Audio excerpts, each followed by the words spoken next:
আসসালামু আলাইকুম সবাইকে। তো আজকে আপনার দেখা দিয়ে নিয়ে যাব ঐতিহাসিক ও বিখ্যাত হাতির বাংলো দেখতে। তো যাবার আগে বাসে গিয়ে যখন আমার উদ্দেশ্য হলাম, তো উদ্দেশ্যের মুহূর্তে চারপাশে দেখানো শুরু করলাম।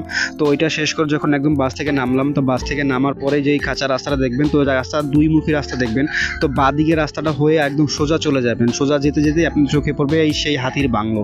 আর এটা বিখ্যাত আর ঐতিহাসিক কেন, এই যখন বাংলাদেশে স্বাধীন হওয়ার আগে ব্রিটিশরা প্রায় 200 বছর শাসন করেছিলেন, তখন ওনারা এসে চট্টগ্রামে এই ঘাঁটিটা তৈরি করে, যার নাম দিয়েছে হাতির বাংলো।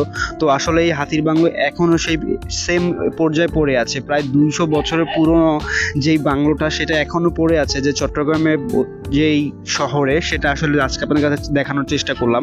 তো আমার কাছে খুব ভালো লেগেছে এই যে হাতির বাংলো, এখানকার চারপাশটা একদম পুরো ভূতের পরিবেশ বা ভূতের বাড়ি বলতে পারেন।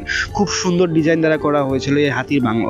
তো আপনাদের কাছে কেমন লাগলো ভিডিওটা অবশ্যই কিন্তু কমেন্টে জানাবেন, আর আপনাদের কমেন্টের আশায় বেশ বসে আছি। আর নেক্সট কোন ভিডিও দেখতে চান বা কোথাকার ভিডিও দেখতে চান সেটা কিন্তু অবশ্যই জানাবেন। আর আপনারা একটু বেশি বেশি করে আমাকে ভালোবাসা দিবেন। ধন্যবাদ। আর আমার এই ভিডিওটা কেমন লাগলো অবশ্যই কিন্তু কমেন্টে জানাবেন। আসসালামু আলাইকুম।